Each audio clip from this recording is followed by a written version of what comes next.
in the chaos that was happening, like the guy said to his friend, like, "No, don't worry. Like they allowed me to say it." Yeah, bro. I was like, whoa, bro. So his friend looked at me and from my eyes said, "Hey guys, can I say it too?" Yeah, he was really like that. He was like, "Oh, can I say it too?" And I look at him. He was like so excited. I was like, You know what? just now, it was give like, you a pass. He was like, yo, my niggas. And then he screamed. And then before I knew it, like the lady that was serving us was a black lady. She looked at us like, "Your mama would be ashamed." Bro.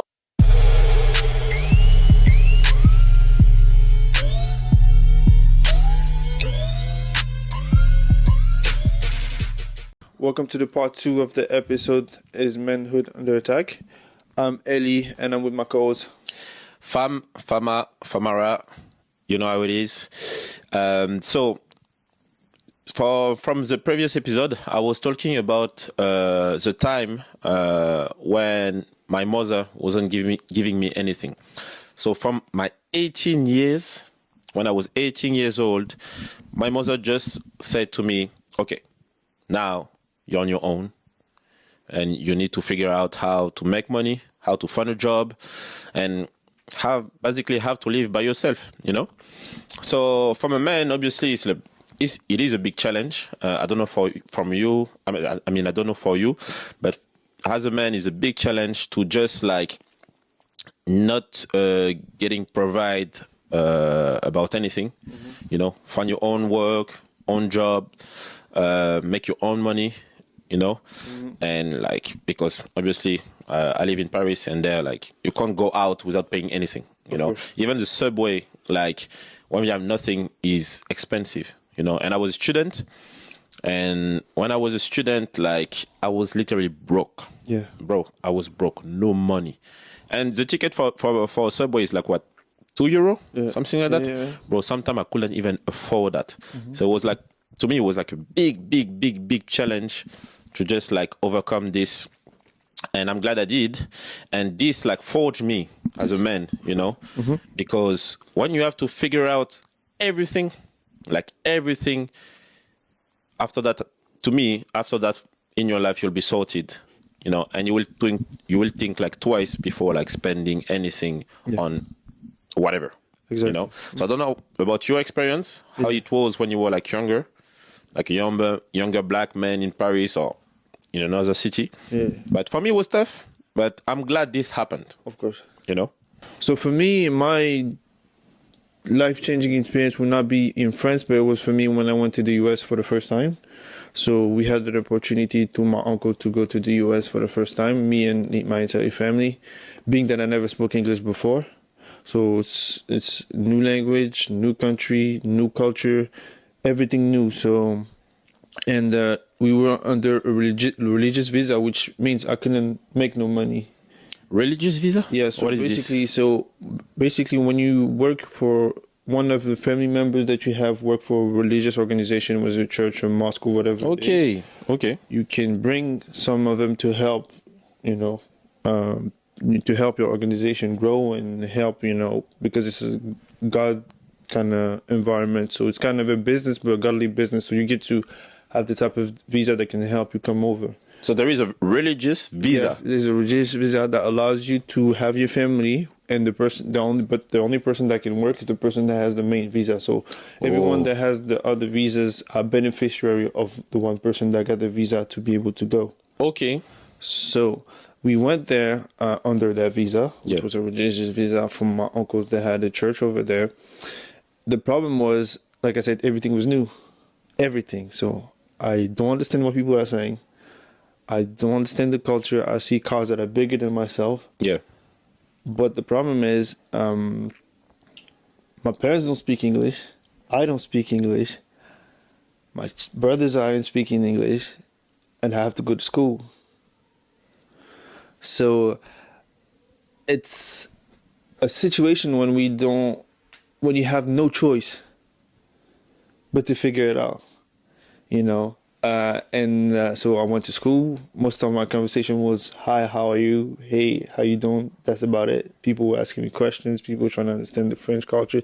Some people were even shocked that were black people in France. For them, there was only white people in Paris and France. So, Obviously, yeah. so it taught me a lesson that is, as a man, you have to be responsible and make good choices because everything you do don't just affect you. So it's like you're in a position right now where you have no choice. Nobody can help you, not even your parents, not even, and they are looking to you to help them because you're the oldest. So you have to figure it out, learn the language, learn how to network with people, learn how to help yourself, learn how to. So I had to learn how to go do grocery shopping, even though I didn't speak the language. I had to learn how to teach something that I didn't know to my younger brother so they can be able to. I had to deal with the frustration of people making fun of me because I didn't speak correctly.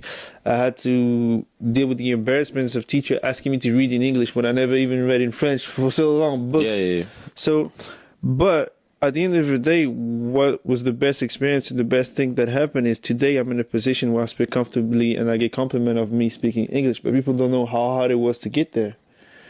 And for me, if I could achieve that in a country that's not mine, where I don't know anybody, and still be able to meet people and have friends still for 10 years now that didn't speak English as well, but today we're having full conversation in proper English, that means there's nothing I cannot do. Because anywhere I can be, I can make something happen. Because I did it. So, and that's why it's very important for people to understand, not just men, but people in general, it's not the circumstances that you are in that defines you.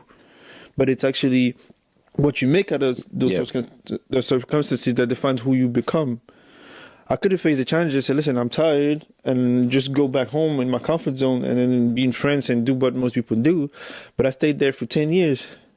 And today, English has opened door for me more than any other thing that I've ever done with the French language. I'm not saying the French language is bad. But the doors that I've opened up, the opportunities, the people I've met, the networking I've been able to do, prior to the sacrifice that I had to take, it took me 10 years. You know, and we have to understand that I paid the price to be in the position that I am today, and it's not easy. It's tough. But then when you understand that, okay, yes, it's tough, but I went through it, that means you can do more than that. That you tap into a version of yourself or a capacity that you didn't know you have inside of yourself to grow and even challenge yourself to even do more. And to be the man of the family for you, do you think that this period of your life was really tougher than like the woman in your family, or for you it was like a 50-50? They were doing stuff, you were doing stuff to help the family out, you know, and try to like make your place in the United States. And God knows that in the United States, it's not easy to make a place as a man, as a black man, or as a woman as well, you know. So how did you make anything happen for you there and make things easier for you in the United States? Very simple. Before I even got to the good side of America, which means having American friends, the people that I was hanging around were people from minorities. Like the hood, literally. Where I was is in Arizona, so there was a big of a Mexican community. Oh, okay. You speak Spanish? Un poquito. You know. So, you're lying. So I have seen because the only one that could play good soccer. It's football. So we related on that, like, you know, and I was the only black guy playing with Mexican kids. And you know, made fun of, but we could relate to our struggle mutually because some of them parents that didn't have papers, some of them they only thing they could do is go to school. So but what they're saying that in the United States, they're saying like Mexican are really hard workers, like really. No, they're saying I've seen it. Okay. You know, in Arizona, it's probably, if you do your research, it's probably one of the hottest states, like temperate. It's the desert. So it's dry heat constantly. Like the only time you breathe is in December. Those people will stay like outside waiting for someone to come and give them an opportunity to work for hours. They were working, you know, we say slavery is over, but those people will work in the fields under like 40 degrees and not complain. To me, slavery is modern now. Like it's not over completely. When you go to Arizona, it's like the backward, like the old school, like these people would not complain because they have responsibilities to their family. Yeah. And when you see those people, not even those people, I call them my people because I love them. You see them now. Some of my friends, they got their papers now. They're building companies now. They're having families now. Mm-hmm. If I tell you what I've like, some of them, we were walking miles and miles because when we play soccer where I was living at the time, we didn't have a car, so we'd be walking under the sun for an hour and a half to go play because we had a club practice under dry heat. Like I have stories of one of my guys. We was making fun. Like what we would do is we had we would put like water in the freezer. Yeah. So it was icy, right? Like a block of ice. And we would walk and we carried that water to go to practice. So we had the bottle. By the time we get to the practice, the water was so hot that you could actually make some tea kind of thing. But I've done that with those guys. Yeah. I have so many stories about those. And when I see where they are today, like getting married and having children and telling me, bro, we made it like from where we were. I'm like, what is stopping me from doing better in life? But that's the thing. But to me, it's kind of giving me like a little pressure when you say that we made it. I have a family. I can take care of my family. I can provide. And as a man, to be fair, it gave me a lot of pressure because I'm like, okay, if I don't do well in my life, I can't provide enough to my family. I can't provide enough to my future wife. If I have a wife, of course. So to have a wife, maybe. And that's the pressure of the society. Yeah. To have a wife, they were saying that you need a job, like a really good job. You need good money. Yeah. You need to be like well-dressed. You need to be maybe beautiful, a beautiful guy or whatever. You need to fulfill this man role before like finding happiness, And that bothers me a lot because I can still see it now. Yes. I ask my friends, women, okay, how much your husband should earn? Yeah. Bro, they were saying like big numbers. Yeah, big numbers. And even me, I was like, what? And how much you should earn? You should earn, sorry. Yeah. And she was like, oh, well, if my husband like earn enough, I don't maybe have to work. Yeah. Like, as I said, we talked about it before. Yeah, if we have money, a lot of money, we don't mind if your wife stays at home. Of course. Yeah. And I don't mind as well if she's working. I can help her find a job, But for those who have this mentality as my men have to earn that much money to provide enough for our family. Yeah. So this is a pressure we have. I mean, this is a pressure I have personally. I don't know for others, but of course. You know. For yourself, yep. So now I have the pressure that I need to do well in my life. Yeah. And I need to do well enough to provide for my future family. Of course. Because kids, you will have to provide anyways. You have no choice. And I'll do, definitely I'll do it like as my mother. Of course. 18 years old, on your own. Of course. Out. Yeah. Okay? Yeah. But now, for my partner, I hope that, obviously, if I have a business, she will become my business partner as well, And I will not mind if she's staying at home and taking care of the kid for 18 years. But as you said before as well, after that, what's the plan? What are you going to do? There will be no kid anymore at home. Yeah. You will stay at home like for what, forever? No. So I think as a man, we need to be ambitious, but we need an ambitious partner to match our energy. I wouldn't say you need an ambitious partner, but to be honest with you, the way society is going now, you have no choice. If you want to have a stable family and protect your family for all the evil that is happening right now and weird things that are happening right now, you need, first of all, before you even talk about finances, you need spiritual and emotional intelligence to understand what's going on and how you need to maneuver. Number two, and like I said before, finances come when intelligence is there. Mm-hmm. Because once you have abilities to understand, then you know how to maneuver and then invest and do things that I'm speaking to people that generate between 1,000 to 5,000 euro a day, and their priority is not is not their partner or whatever they have to do. Their priority is to become the best version of themselves. So Yeah. they can create opportunities that's going to generate money from them and their family. Yeah. And once they create that, then they empower the people around them so they can generate wealth. Wealth is not just about you having money, it's to have a circle of people that have money, so whenever you are in trouble, those people can have your back. Mm-hmm.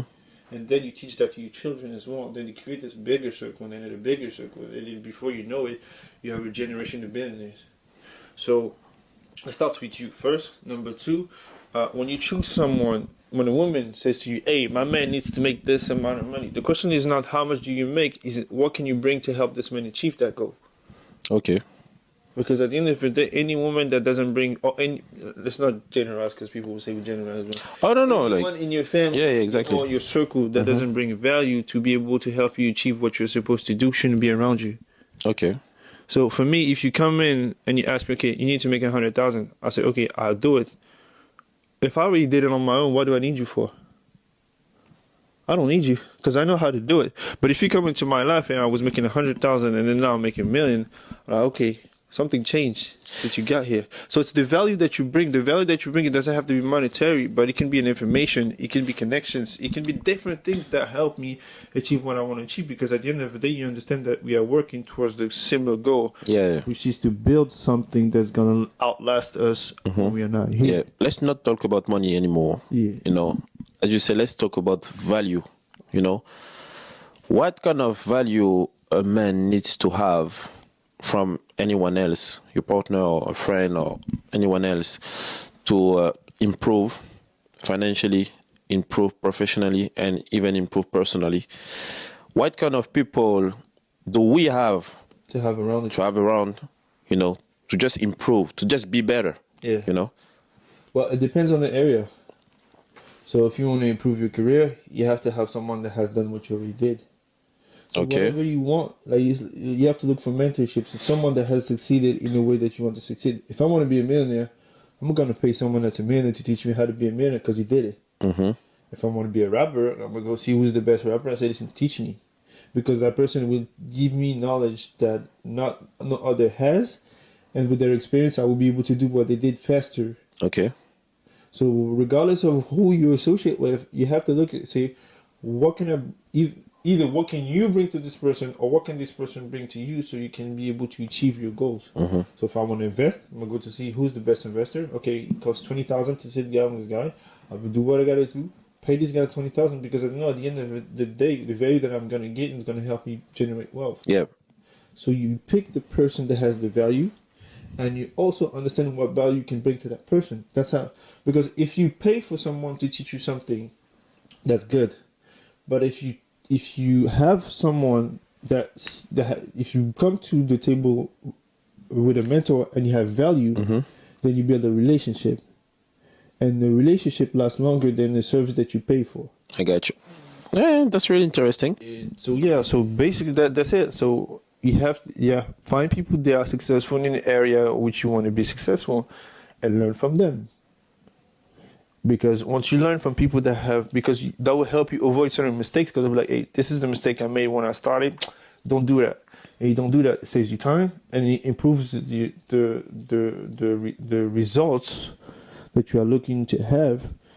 So in every area, I recommend, depending on what you want to do, what you want to improve, look for people that are successful in that area and trying to learn from them, not by just being around them, but also by bringing them value.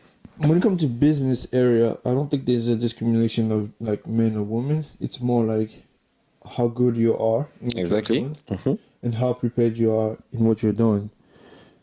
Preparation, like my dad always says, when opportunity meets preparation, it creates opportunity. It creates favor, which means if you are prepared for what you are looking for, it might take some time. It might be difficult, but you're eventually going to get it. So it's not more about male or female, but if you want to do businesses, number one, are you sure of what you're doing?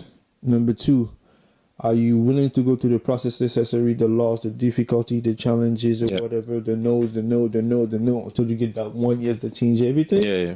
It's really about how you prepare yourself, how you see your life and the outcome of what you want to achieve, and then from there, putting the people around you and expressing your vision to them so they can see they may not be able to see the whole picture, but they can understand it to the point that they can express it to others and believe in it enough to join you through the tough times so you can make it together. Now I'm asking myself to join both. As a man, is it not smarter to join force with a woman when we talk about business? It depends for what. Like you said, you need skills, obviously. You cannot. You need skills everywhere. Because you can get a woman and then do a business. It's not the problem. At the end of the day, before you even do a business, you got to make sure, is this the right woman for you first? Because the right woman for you, because you can get a woman and build a business, but it's not the right woman, but the business still works. Yeah. And eventually, as you can see, that you build a business, but then you realize that was the wrong person you built it with, and then you're separated and then you lose. So we got to build from everything has a foundation, it has a start. Yeah.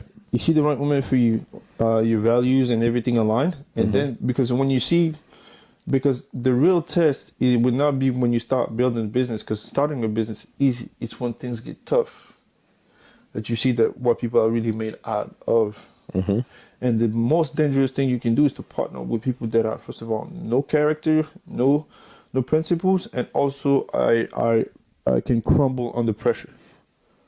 Because the real test of everything great is the pressure that you get and that you can handle. Exactly. And I was asking you this question as well because as you, I had to learn English in another country, you know. So I went to Australia, and I went to Australia with my sister, actually, you know. And our English was not that good. Even now, I'm still a bit struggling, but, you know, I'm learning every day. So we went there with a couple euros in our pocket, and we were trying to find a job, literally. So we had the visa, we were just trying to find a job. And we were struggling, but she found everything first. She found the job, she earned money before me, she was even paying like both rents until I found a job, you know.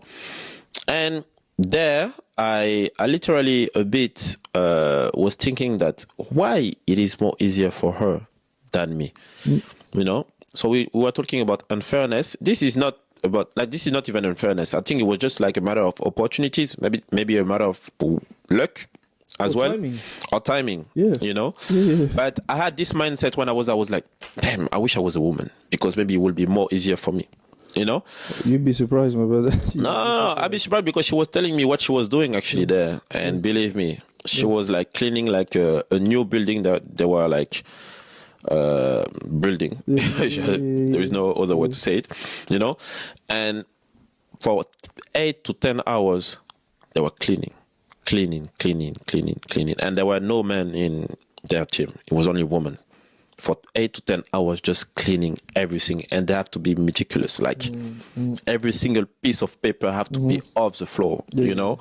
And when she literally told me that story, I was like, well, it's not that bad to be a man, actually, you know. So, and after I found a work as well, but I was doing, let's say it, I was doing men's job. It was like in construction, lifting heavy stuff, bricks by bricks. Brick by brick. You know, every day for like 7 to 8 hours under the sun, like Mexicans, you know, sweating, going home like with a lot of dirt everywhere. And when you think about it, you're like on both sides, it depends like how you see it, but on both sides, we're struggling. We're struggling, and obviously it depends where, it depends which work, but we're struggling on both sides. Now there is a lot of unfairness for women, obviously, and we're still fighting about it. But I feel like on both sides, like it really depends how you see it.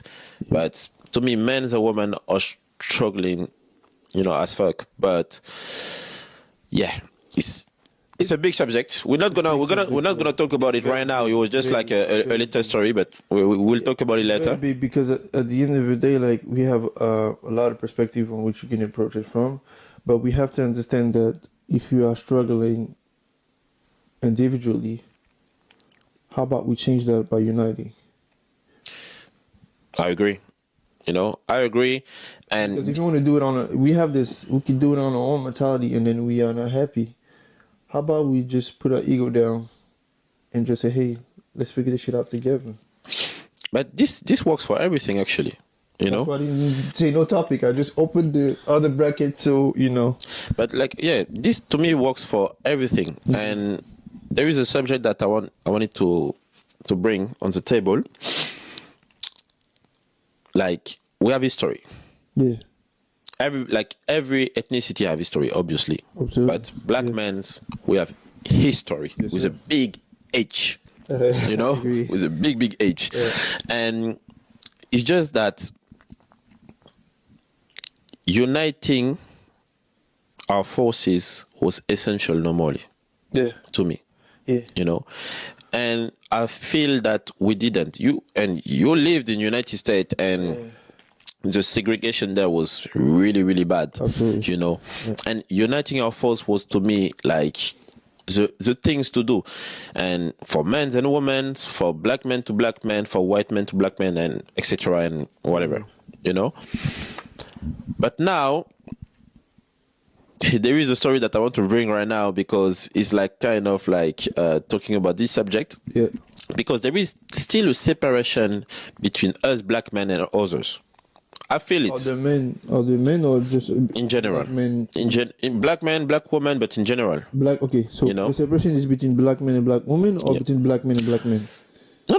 I'm talking about black community. Yeah. Oh, okay. You know. Okay. And other communities. Okay. You know what I mean? Yeah, I need some stuff for this. And the most famous topic will be always white people saying, "Can we say the N word?" Ooh. It's a big subject, you know. I'm going to try to story. exactly. Hey, I want to bring that. I want to bring that story on the table because it was funny. Personal. This one is personal. You know? You have to talk about this one. This is because this is a big subject, and this is the most subject I heard like my whole life, you know, because you have white friends. Yeah, of course. Why the fuck you lying? Why you always lying? I got a couple. You know, I got a couple of white friends as well. Come on, man. And The international over here. every time I'm joking with my friend and they're like singing a song from a rapper in the United States, and obviously he sings the N word. Yeah, And they, is that YG or something? oh, all of them. Yeah. To be fair, all of them, you know. Yeah. So as a black man or like as black people, we don't Yes. care. Like, we always have this subject brought out. Yeah. My friend was like, "Oh, but why can you say it and I can't?" I was like, "Because I'm black," and they don't understand that. Okay. You know, they're just saying like, "Yeah, but whatever, it's a song, I can sing it." I was like, "Well, listen, okay, we're friends, okay." Around me, I don't mind because you're my friend. I know you're not a racist anyways. You know, you're my friend and that's okay. Okay? Around me. Okay? But I'm going to tell you this. Yeah. When we are around other black people, even if I know them and you don't know them personally, you're not close to them, you should not say it. Better watch out. You should not say it. Tell the You know? story about Because, what happened. Like, exactly. No, I'm saying you should not say it because 'cause that's I don't know how they will react to this. You know, me, I'm okay because we're friends, like we're best friend. I know you, you know me, whatever.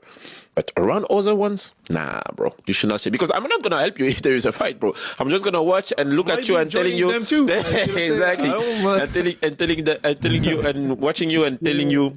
I told you, you know, that's it. And I bring this story because something happened to us in the Secret Garden bar, sir. you know. Yes, sir. We went to this bar and we were, let's say we were well dressed. No, man, Okay, as we were usual, well dressed. You know, we're having fun and Having fun. representing our Africa well. Exactly. Well dressed and we're just like drinking, talking, Chilling. laughing, dancing, chilling. Just me and him. Just me and my boy. Like Good vibe. No. Good vibe. Not many people, just us, you know, chilling. Just good vibe. Exactly. Good vibe factor, you know? And there is this Irish guy, obviously white, Yeah. he came. He was drunk. Yeah. Let's he make was, it- he was, yeah, he was drunk.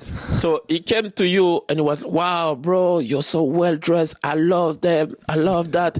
I love to see black people like that. Like a lot of compliments. So I was like, I was feeling good. I was feeling all right, you know? He even took a picture with us. So I was just like, Exactly. You cool, you know. You the homie, you feel me? We like your vibe. Like, No, really, like I really like his vibe as well. I was like, oh fuck, like the guy came from nowhere and Yeah. started like to compliment us. for sure.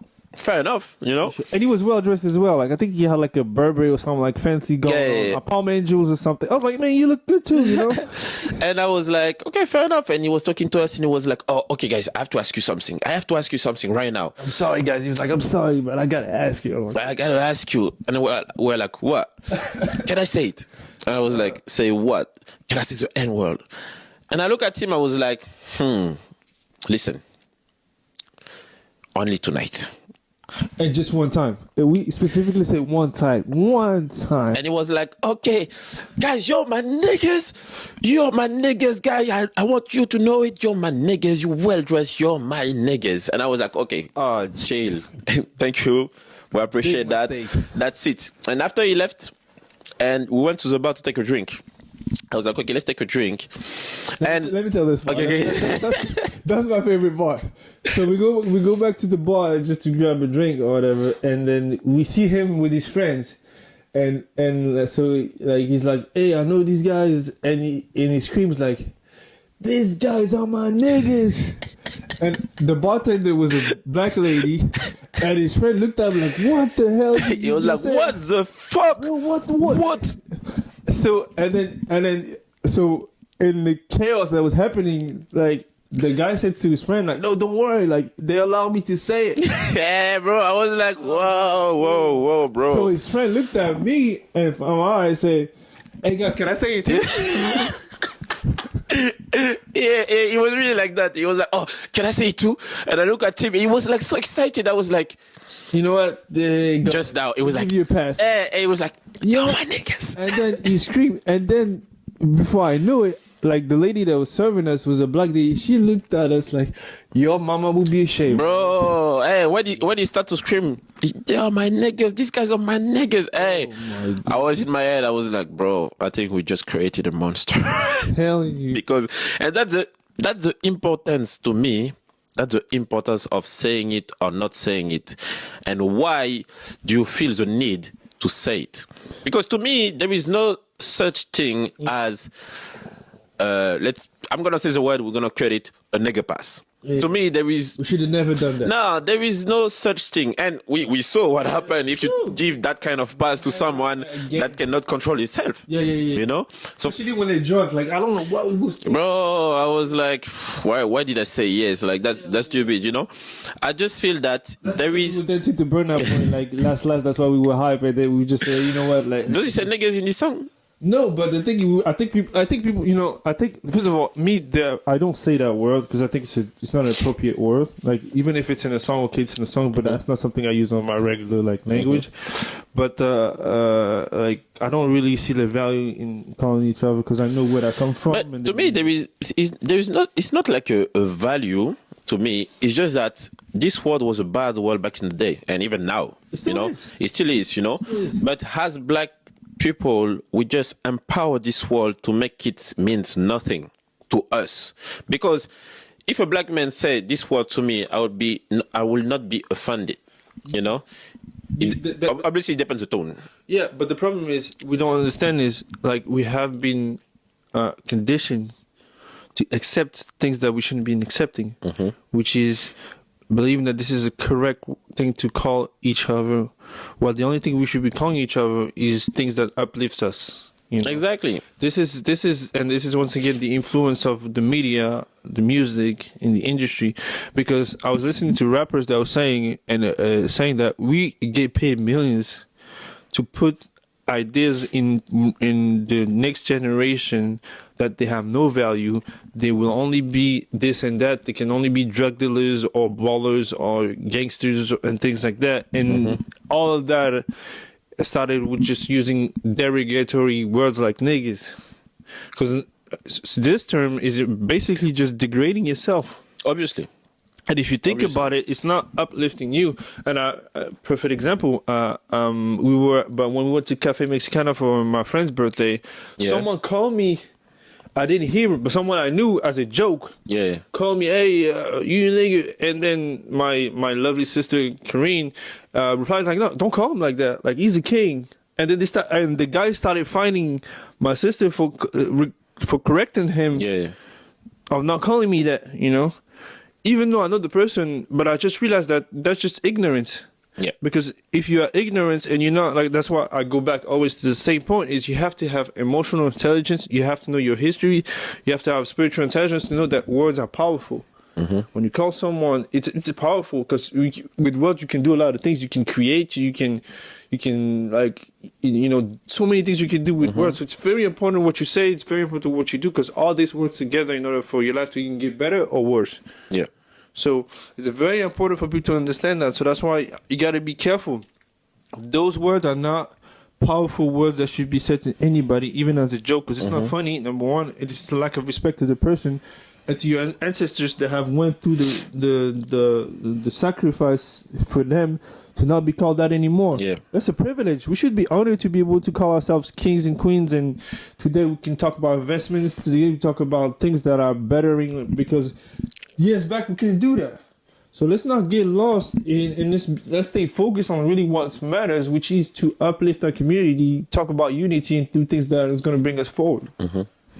Yeah, I feel you, and obviously I understand what you're saying, because I understand what you're saying about this word, but as I said as well, our community just empower this word to make it means nothing anymore, you know.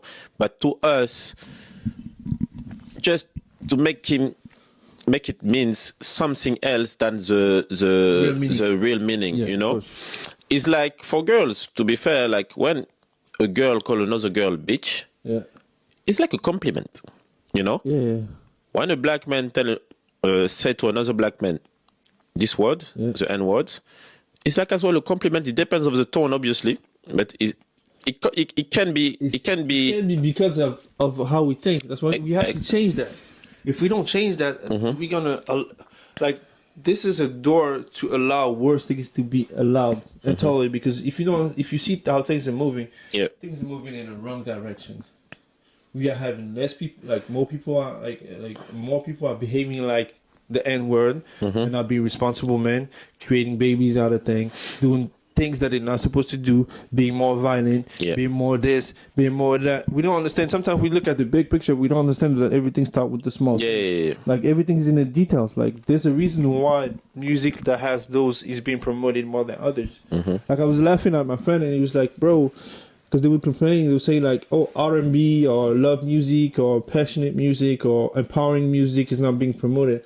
I'm like, there's a reason why this is not promoted, because the biggest threat to society is not black people calling each other niggas, but it's more people coming together to build something and build a legacy. And so if we don't understand that and we remain at the level of ignorance that they want us to be in, you will never be able to, first of all, change the narrative.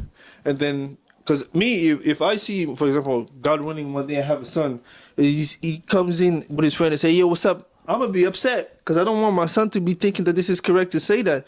So in order for me to stop that, then I have to say, okay, I need to make sure I understand why they want us to say this and stop doing it.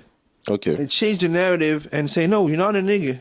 You're not just limited to be an ignorant person that can only just produce violence and sell drugs or rap or play basketball. Or no, you can be more than that. So speak to yourself like you want to others to speak to you. Oh, true. But this going to be fair, a huge work to make people change their mind, you know, because it's not gonna be easy. Nothing is easy, but is it worth it? You don't do things because it's easy. Because at the end of the day, men are not just supposed to think about themselves. Yeah. They're supposed to think about tomorrow. So we cannot do things that are easy. Life is not easy. Nothing is easy. Change will never be easy. But the question is it worth it? To keep using those kind of words. And Or this is one example. bring the change. Yeah, this is just one. The next Exactly. This is only one example because there is like plenty of other like adjectives that are used to call whatever or anyone such or such word. I remember I was in a party in Australia, in Sydney, and my white friends brought me there, and we're just talking, and I was the only black guy, obviously. I was the only black guy, and we're just talking about anything, you know. And they were just asking, I was like hearing like a word they were saying, girls between them, they were saying like the word cunt, you know. And I had this one, and I was trying to improve my language, my English, you know. So I was like, hey, excuse me, like, what cunt means? Because I heard you like saying this word like a lot, you know. And they were like, oh, bro, this word is really, really, really a bad word. And I was like, yeah, but what it is, what that means, explain to me. So like, basically, it's saying that that's how they explained it to me, because I didn't know that word. They were like, oh, it was like a dirty pussy, you know. I was like, okay, and this is a big thing for girls. They were like, no, bro, you can't say that to a girl. It's impossible. That's a really huge word. And they were like, oh, but, and you were like, do you have like this kind of word like in your community or in France? And I was like, well, I can only talk like as a black man. As a black man, if you said the N word, like, bro, you're going to be in trouble, you know, if there is black around, you know, because you're not allowed to say it. And that's how we started to have like this deep conversation. This conversation and all. So obviously, I agree with you 100% that we should not choose those words, but the society build us or build our mind literally with those words, because we're talking about hundred of years using it, you know. Little example, I know that is not the best example, but little example. Since kids, we're learning about colors. Blue, yellow, white, purple, whatever. You know? So me as a kid, and I was really, really thinking seriously about it, because I found it not logic. As a kid, when people were saying, oh, this black guy, oh, this white guy, and I was really confused. I was like, white, black, and I look at my skin, I was like, to me, this is like brown, you know? And I saw a white guy, I was like, no, it's not white, it's kind of beige or something like that, you know? And I was talking about it with my teachers as well at school, and I was like, yeah, but why people are calling us black and white or yellow or red, but this is not our colors, you know? And he just answered to me and it's like, yeah, we know, but this come from like years and years and years and years before you were even born. So I don't think it's going to change anytime soon. And I feel the same type of way about this kind of words, because we've been using it for years, hundreds of years. So if you want to make change, obviously, we need to be like an influent person, you know. No, you don't, because at the end of the day, everything, like, let's just, before I open the bracket I want to open, when you talk about college, this is a sign of ignorance. Because to me it is, because it's you are. I'm not going to just go and say something and not tell you. Because the number one thing we all are is humans. That's the only classification in real life that we need, humans. When we start seeing each other through the eyes of colors, automatically it creates biases. Automatically. And at the end of the day, if we look in the way that things are set, we are all humans. There's enough space for all of us to live comfortable, happy, and prosperous. All of us. Any human you can think of born in this earth from a man and a woman. So we have to remove this ideology of color, because at the end and then that will open our minds to understand that just because you're different than me, that doesn't mean you're better or worse, but because we are the same. You know, for example, when they say, black athletes are better than white athletes and things like that. I've never been agreed with this, because they're talking about genetics and all. Maybe there is something there, but bro, regardless I don't know. Regardless of who's better than who, I've seen competition where white people have won, black people have won, every races possible have won. So that just reminds you to the number one factor, which is true, and we never changed it. We are all humans. exactly. That's all we need. That we don't think to complicate things out. We're all humans. But now, how you going? Because was like this kind of things. Like as I said, was like it is here like since years, you know. So now, let's say that there is like a wanted man, you know, and the cops are making an announcement to describe this man. Yeah. What should they say? Oh, we're looking for a human being tall, that height, dark skin, or something like that.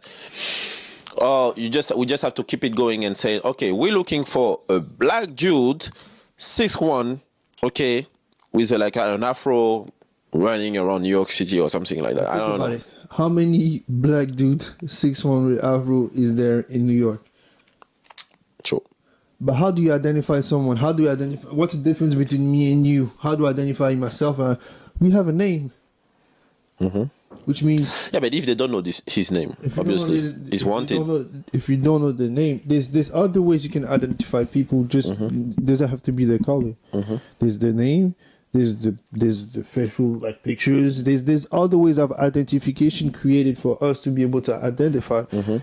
That doesn't. When you see media emphasizes on the color of the skin or the religion or something that has nothing to do with the real identification of the purpose, they are trying to discredit either a community, a religion.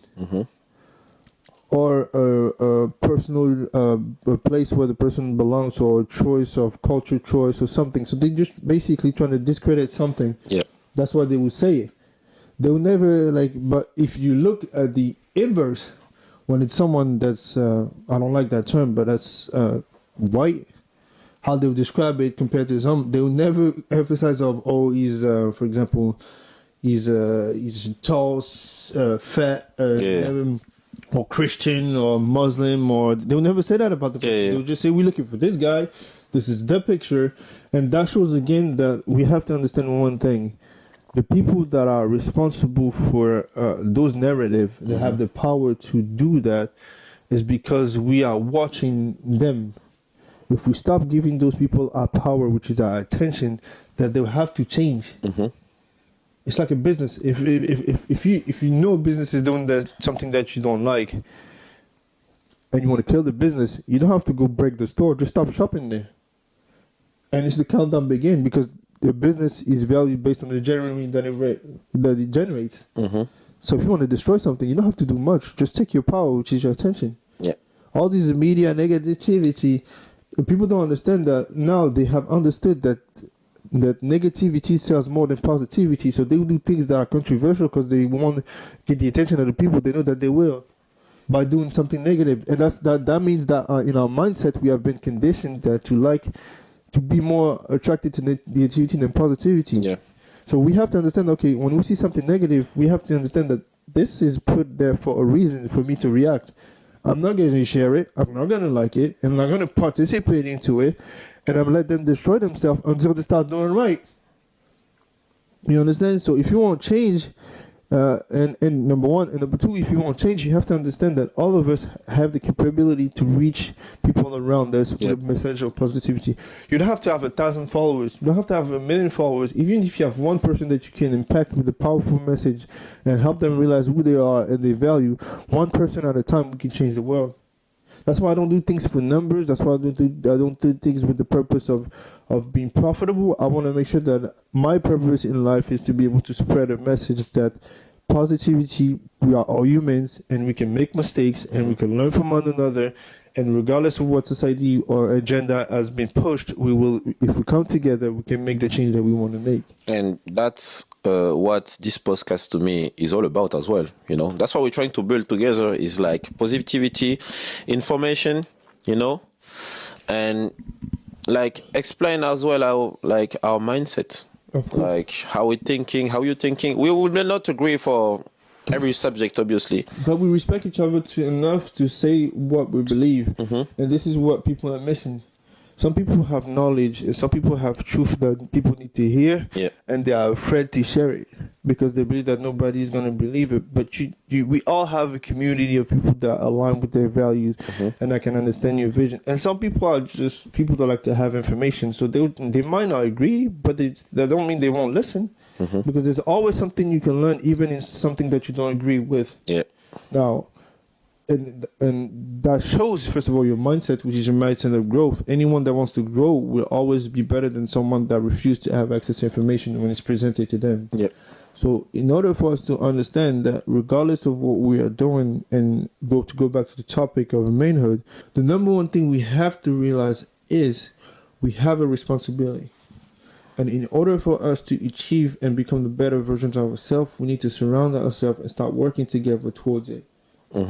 I have access to information that I wish I could empower the guys around me, but because they don't have the right mindset, I'm like, okay, if I create this opportunity for the people around me and help them, for example, generate money, be emotionally more intelligent, generate more spirituality, and grow. Some people, if you expose them to money too early, you can lose them and destroy them because they've never been prepared. Everything is about preparations, and for me, like when I see whether it's a man or a woman or whoever that's struggling in an area which I feel like I'm strong, but because they have too many egos and they don't want to humble themselves to learn from someone that's doing what they want to do. Yep. It hurts, but I realize that they don't know who they are and what the potential that they have, because at the end of the day, just because I'm teaching you something today, that doesn't mean you're not going to be teaching something back to me tomorrow, or maybe you're going to teach it to someone else, and then we can have a circle of strong people that can build something that's going to outlast us. Everything we have to do can be just about us, but it has to be about us, the people around us, and also the next generation. And by talking about next generation, I have a big question for you. Okay, so I'm going to ask it. So my question for you, you were talking about next generation, and me, when I talk about next generation, I'll talk about as well what will become your legacy. Yes. So kids. Yeah. So how you going to educate your kids in the future? Like, do you gonna educate them as like your parents did? Yeah. Or you're gonna learn from how they educated you? You know, because it's the new generation, you know? Yeah. They don't take things as we took it, you know? Yeah. If like I smack I'm not gonna say I'm gonna do it. Yeah. Okay, I'm not gonna do it. I'm not a violent guy. But if you discipline your children. If I discipline my children, they will not react like how I was reacting back in the day, you know? Me, I was just crying, going in my room, but damn, they're calling the cops on my ass. I'm telling you, you know? They will call the cops on my ass now. So how are you going to manage all this, you know? I'm not talking about discipline, but just like educating them, you know? About their skin color, about like how the society is going to treat them. Yeah. You know, when they will be grown, you know. So what kind of approach you're going to have on them or to them? I don't remember how to say it. I think the number one thing is, before you even have children, is do you have parents that have succeeded in raising the children, or people around you that can, like I told you, everything you need a mentor. Someone that has succeeded in what you want to do. Yeah, but for this subject, our mentor will be our parents. Doesn't have to be. No, I don't say it has to be them, but Doesn't have to be. that was the closest one from you. For now, if for some, yes. For some, not all of us have the pleasure to say that we have Your parents, obviously. So it could be your uncle, it could be your aunt, it could be your grandmother, it could be, you know what I'm saying? And one thing we have to understand is, once we have mentorship or of you have to learn to discern. You have the discernment of understanding what's good and what's bad, and pick the best out of that. Okay. And then the wrong side. Discipline is not a bad thing, but discipline done the wrong way is exactly. A bad thing. So there is like different kind of discipline. Exactly, It's not. It don't have to be physical, obviously. It doesn't have to be physical. No, and it should not have to be. Sometimes it's good because it teaches you consequences quite faster than sometimes words. Because at the end of the day, if you want to build the next generation, you have to understand that it's going to be tougher now than ever. Because society has made it that they do not want to give the responsibility and the authority to their parents to raise their children the way they want to be raised with the values that the parents want to teach their children. they are trying to make it seem like the government should be allowed to teach values to your children.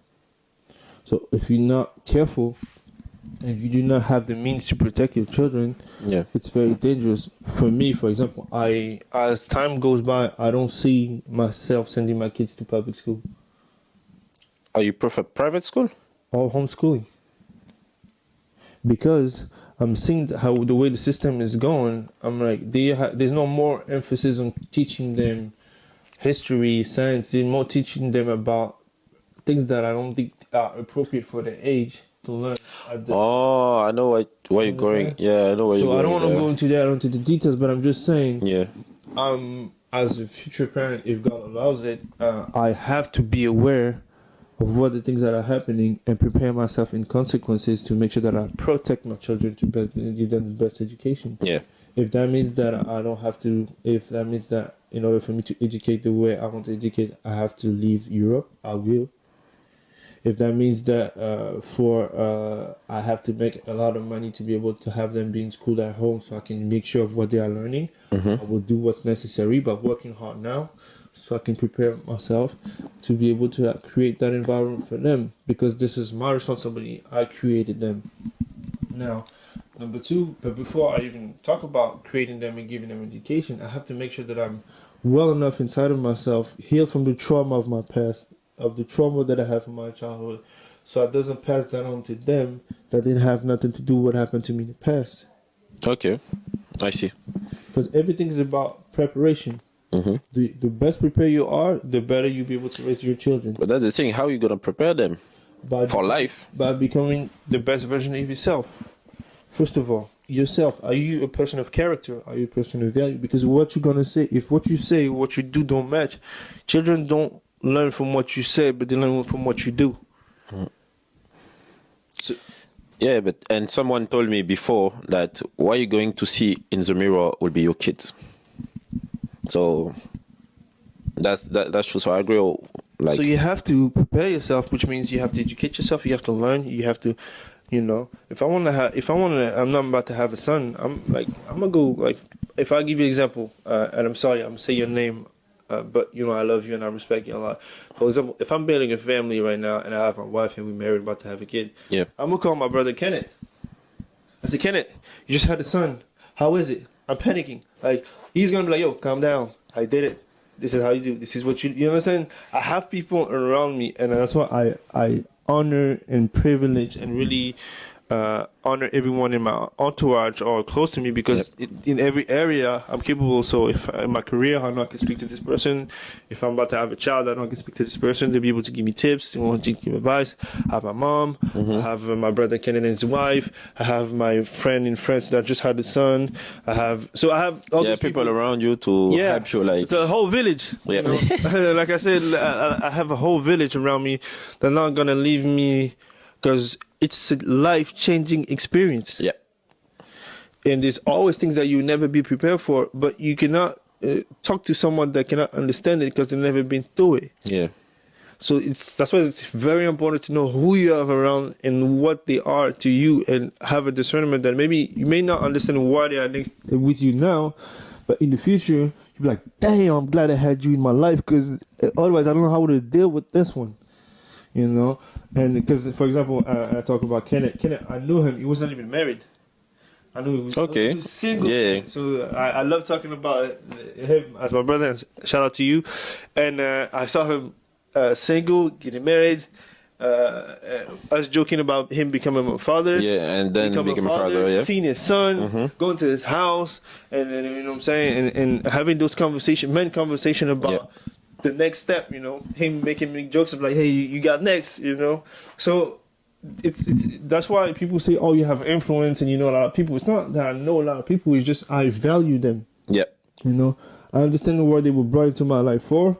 I understand what value I can bring to them, but I also understand what value they can bring to me. So it's an exchange of value that needs to happen in order for us to build the relationship that we have. So, So I prepare myself is, like I said, I learn. Like when I'm around guys like that, I ask questions. Hey, how is it to be married?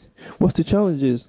Like how is it, like, you know, they gotta Yeah, you have to be that curious child Bro, that you have asking no a lot choice. of questions. because if you see someone succeeding in what you want to, you have to, I want to know the sauce. Yeah. What is it, bro? Because I know some of them are failing at this. You know, when I see my sister Sephora Kennett's wife launching a course on teaching women how to be feminine, how to be good wives, how to do. I'm not a woman, but there's always some things I can learn from that as well. Or even I have a wife, I say, listen, this is my sister, go watch this. Because that doesn't mean I'm sending her just to learn and I'm not learning on myself. Yeah. No, I'm also learning how to be a better man. Yeah. Until I die, I'm learning how to be better. Yeah. You know, and that's why I say sometimes that how do you summarize a relationship between two people is a relationship for me is two people that are trying to make each other's life better. So I wake up every day to make your life better, and you may wake up every day to make your life better. If you do that, there'll never be conflict. Think about it. Like, for Yeah. a second. But I'm like talking about life. Okay. Yeah. Would you die for your girlfriend? I'll tell you a story. No, I'll tell you a story, Okay. and then that is gonna come back to the next topic: masculinity. There was this video of a guy that was saying, you know, how society is trying to remove masculinity into men and calling toxic and things like that. They said, okay, you say masculinity is bad and things like that. So 3 gentlemen went with the girlfriends to the movie theater. And they went to the movie theater. They were watching the movie with the girlfriend, and out of nowhere, Oh, they 3 gentlemen have 3 guys, 3 3 girlfriends. Okay, girlfriends. No, bro. Well, I broke Yeah, down for yeah, a no, minute. no, no. Like you said, 3 3 gentlemen, 1 girlfriend. I was 3 like, gentlemen, fuck. each had their girlfriend. They Okay. went to the movie theater, right? And before they know it, they're watching the movie, and a crazy guy just walk in and just start blasting, and shooting, ta ta ta ta ta. So the guys, what they did is, they jumped on top of their girlfriend to protect them, and they died. The guys died. The guys died. They came to the movie. A crazy guy walked in, started shooting. They jumped in to protect their woman and died. And 2 days later, we learned that she was cheating on him. But the point is to say that why this happened is because those men were responsible. Understand that if I cannot make it, at least I have to protect it, which is my job. So you talking to me, you said, "Oh, if would you die for your girlfriend?" No, but I'll die for my wife. Just like I would die. That's for why my I asked mom. you, because Just like I would die for my sisters, just like I Yeah. would die for my younger brother, just like I would die for my dad, just like I would die for anyone that I was God given to me, because I understand that I'd rather sacrifice myself because I know that it wouldn't be for nothing. and I'm really glad like you're sharing like this thought, and I'm really glad as well that you will die for the person that you love, like your wife or whatever. For my future wife, peace.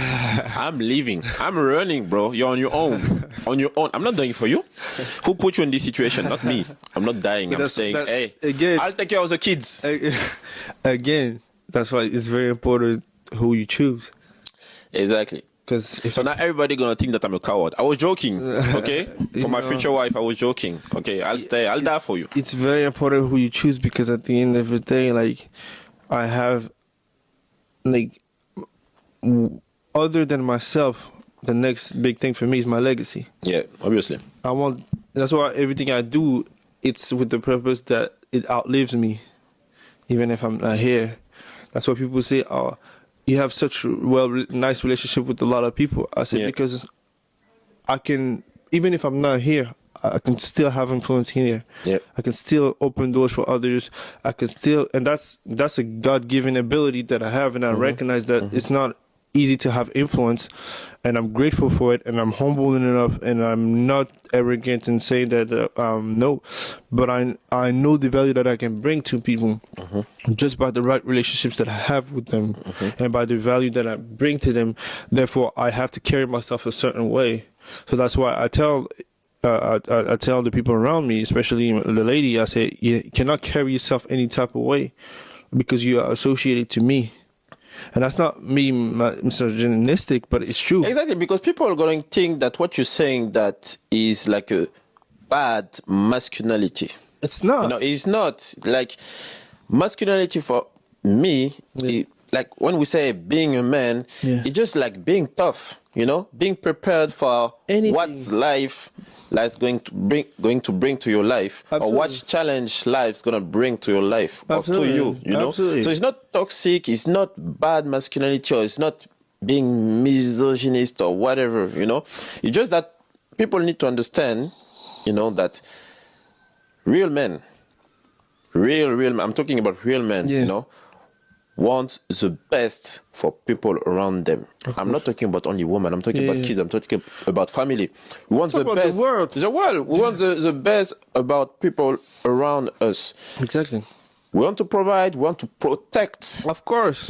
Of course. Because I feel that it's our job. And I agree. We're here for something. In this planet, we're here for something. Exactly. And when I was born as a man, my job is to protect whoever is around me. Exactly. And that is the definition for me of real men, Of course. protecting others. Yeah.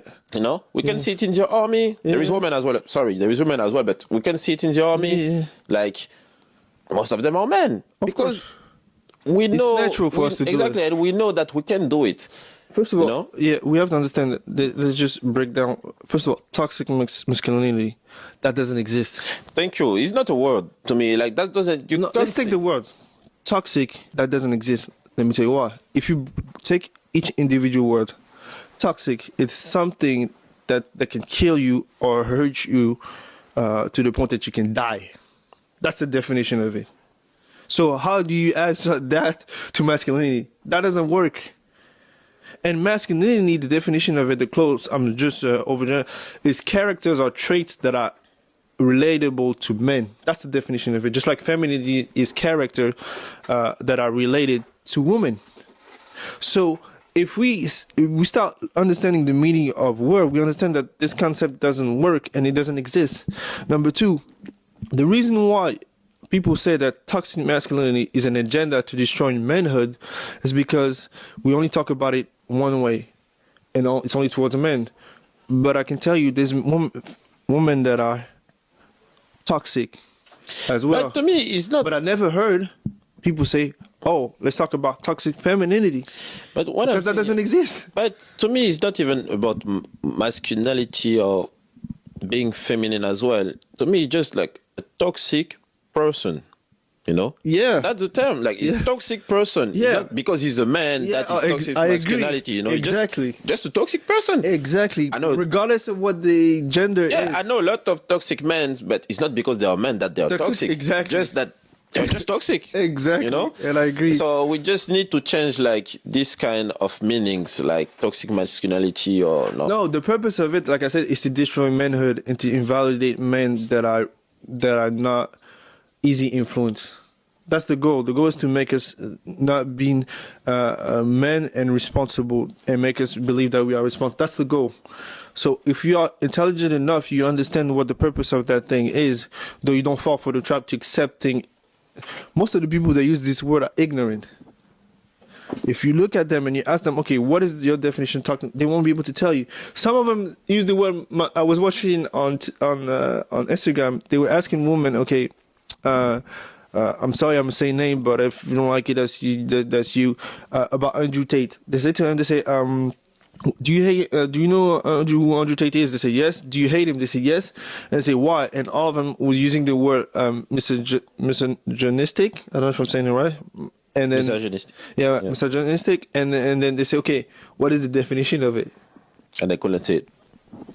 So people are using words and using things that they don't even understand, and that's what scares me the most. Is that those people can be influenced by things that they don't even understand, and they can have their mind be made up to believe things that are not real. And the worst part about this is that all this is doing is just dividing people, and that's the worst thing you can do is to divide people that cannot think for themselves, that cannot actually analyze it, trying to understand that this is a bigger picture that it is. That's what I say to people, don't listen to people that talk about division, don't listen to people that talk about hatred, don't listen to people that talk about anything that's not bringing solution to a problem that we may have. But the worst thing is, the most popular things that we hear are either to divide us, to hurt us, to put down women, to put down men, to put down black people. Like everything to put down has more views and values and is more heard than people talking about forgiving, than people talking about healing. And I always make this analogy. I was like, if I create a show, right, with singles in the house, having sex with each other, and talking, using curse word all the time, I'll get millions of views. That's what just But happened. if I create a show where there's people that have been married for 30 years, 40 years, sitting down, teaching people how to get married properly, teaching people how to have the proper wife, teaching how to discipline your children, I won't have that much views. But I think this is like just because of generation. Because back in the 90s or 80s, you had this kind of shows, Cosby shows or other shows that were valuing this, families and good values and how you educate your kids properly. Obviously now the entertainment area changed, and they're just adapting themselves from people's mindset right now, or from their ignorance as well. But you're saying that because if you don't know, the way life is supposed to work is you become a child, you become an adult, right? In this process, you have people around you teaching you how to maneuver through all those phases of your life. But if you cut the access, right, between the new generation and the younger generation, and you stop them from sharing information so they can be better than they were yesterday, that's when you create a generation of ignorant people. We have to humble ourselves from both sides of the coin, from the older generation and the younger generation, and come to the table and realize that, like my dad always says, if you want to go far, right, you need to learn from an older person. But if you want to do the journey, you need to have a younger person because they have the energy, and the older person has the knowledge to know where to go. So the main goal should be to bring together the two generations, and that's where the challenge is. And that will remove ignorance, which will remove the influence of those entities that are looking to destroy our communities. But the problem is those people that have the opportunity to do that or bring this message are so corrupted because they are influenced by the monetary gains that they can have more than the message that they have to deliver. So they prioritize money, they prioritize success, they prioritize visibilities, they prioritize things that are wrong. And the problem is, like I told you before, when you're not prepared for success, when success happens, it can change you. I know some people that are preaching, black unity, black unity, black unity. For example, the lady that was Black Lives Matter. She was Black Lives Matter. George Floyd. Where is the money? Exactly. Why? Because she was never prepared for success. She seized an opportunity without preparation, and then the real nature came out. Because money it just reveals who you truly are. But she saw millions. She said, "Listen, forget about black people. Forget about unity." Because at the end of the day, she had money, but she had the number one thing. She had the influence to speak to millions of people. A powerful message that could have changed a whole dynamic of the country. But she decided to do what? Think about herself. And that's the challenge when you start making money. That's the challenge when you start being successful. That's the challenge when you start having notoriety. Is could you remain grounded in who you are, not to change because you are now in a different position. And that's why it comes with preparation. It comes with preparation, but as well with discipline. Absolutely, preparation is discipline. Discipline, and you have to have values. Character. Character is who you are when nobody's watching. That's the thing. But okay. But before we close this second part of our first episode, yes, sir. One last question. Yes, sir. And I think that's a question that everyone should ask itself. What kind of impact you want to bring in this world? Whatever, like professionally, personally, or culturally. What kind of impact do you want to bring in this world? What kind of marks you want to leave before you go? Impact is like I said, in multiple dimensions. that you can have impact in the lives of people financially, emotionally, and as well as spiritually. So the thing is, regardless of what you do, you have to touch those three areas for your impact to last longer than yourself. You know, so me, my impact is I want to be able to bring value to people in any kind of way. I don't have no specific criteria, but also I want to be able to be the kind of person that when I say bringing value is if you need me, for example, because you are emotionally not feeling well, I can be there. If you need me because you're financially going through something, I can be there. If you need me, for example, to speak to young people about life, I can be there. I want to have value that I can give to someone that can empower them to become the better version of themselves and believe in themselves. Because the biggest value that we have is not the money that we have, but it's the lives of the people that we touch. I know people that have lived off of successes of their parents because they helped them. For example, in short story, one of my uncle was telling me, I was speaking to him, say I was on a flight with the old man, one of his mentors, and he was walking down the street with him, and then some young man stopped him and say, "Papa, I want to thank you because you paid for my school fee till I graduated. I have a wife and I have a university." And the guy and his mentors didn't remember helping that guy out because he got to a position where he was helping so much people, and that's what I want to be at life. I don't care about the money. Money will not change me because I had no money. Just like I can have a lot of money, which I'm working towards, that won't change me because I will use that for the good. But to me, the kind of impact that I want to have in this world will be obviously through my kids, you know. So I'm Only few kids? That's the thing. First, I'm gonna try to impact them first in a good way. Yeah, you know. of course. Then they're going to impact others in a good. Because when I have kids, obviously, I will not stay in this world like for long. Yeah. You know, but they will because they're just starting. Of course. You know. Of course. And through them. Sorry. Yeah.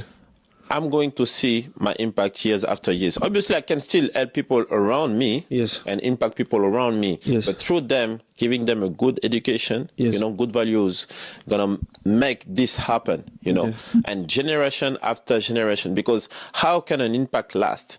It's like through people, Indeed. you know, Yeah. like Malcolm X did, like Martin Luther King Luther King did. Yeah. You know, it's true people because they educated a lot of people around. Absolutely. Yeah, you know, and it's still here. Yeah. You know, It's still gonna be here before people, they were educating them kids first. Yes. You know, so you have to go through them. Of course. Then this is going to go through the world. You know.